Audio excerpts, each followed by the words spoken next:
Darius ફોરોક્સ દ્વારા લખાયેલ પુસ્તક ફોકસ ઓન વોટ મેટર્સ એ જીવનમાં સાદગી અને સ્પષ્ટતા લાવવા માટેનું એક ઉત્તમ માર્ગદર્શક છે. આ પુસ્તક મુખ્યત્વે સ્ટોઇક ફિલોસોફી પર આધારિત છે. આ પુસ્તકની મુખ્ય માહિતી નીચે મુજબ છે. પુસ્તકનો મુખ્ય હેતુ.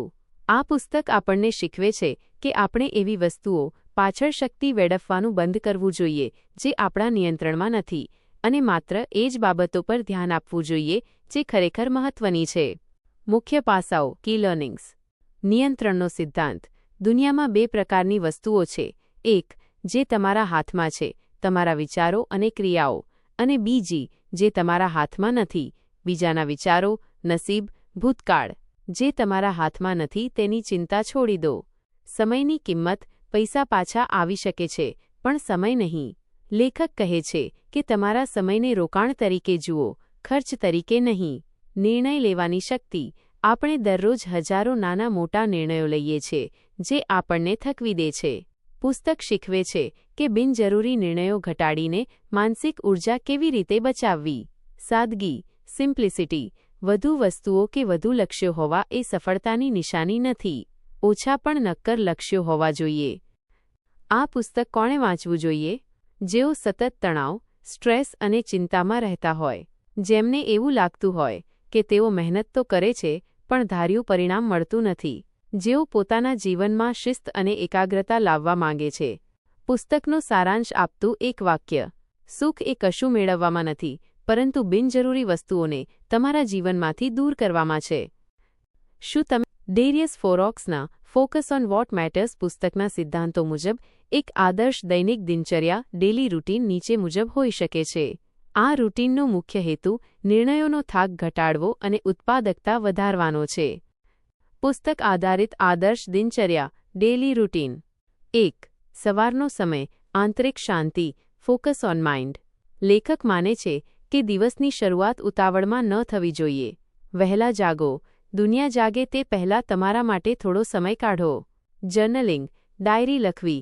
સવારે 5 માટે તમારા વિચારો લખો. આજે તમારે કયા 3 સૌથી મહત્વના કામ કરવા છે તે નક્કી કરો. વ્યાયામ. માત્ર 15 થી 20 મિનિટની કસરત તમારા મગજને સક્રિય કરે છે. 2. કાર્યકાળ. ઊંડું ધ્યાન. Deep work. તમારી સૌથી વધુ શક્તિ જ્યારે હોય ત્યારે સૌથી અઘરું કામ કરો. એક સમયે એક જ કામ. ફોનને બાજુ પર મૂકી દો અને નક્કી કરેલા કામ પર જ ધ્યાન આપો. બિનજરૂરી મીટિંગ્સ ટાળો. જો કોઈ વાત ઈમેલથી પતી જતી હોય તો તેના માટે સમય ન બગાડો. નિયંત્રણમાં હોય તે કરો.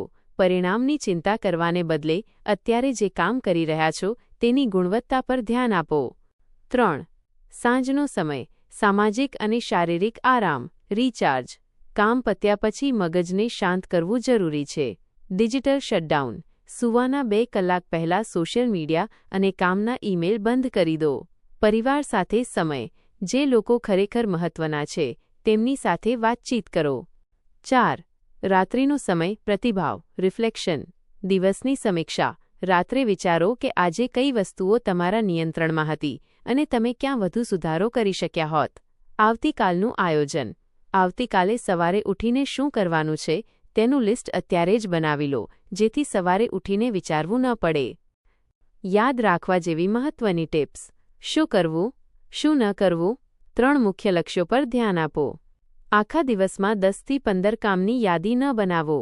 જે વસ્તુઓ બદલી નથી શકાતી તેને સ્વીકારો. ભૂતકાળની ભૂલો વિશે વિચારીને સમય ન બગાડો. તમારા સમયની કિંમત સમજો. બીજાને ખુશ કરવા માટે દરેક કામમાં હા ન કહો.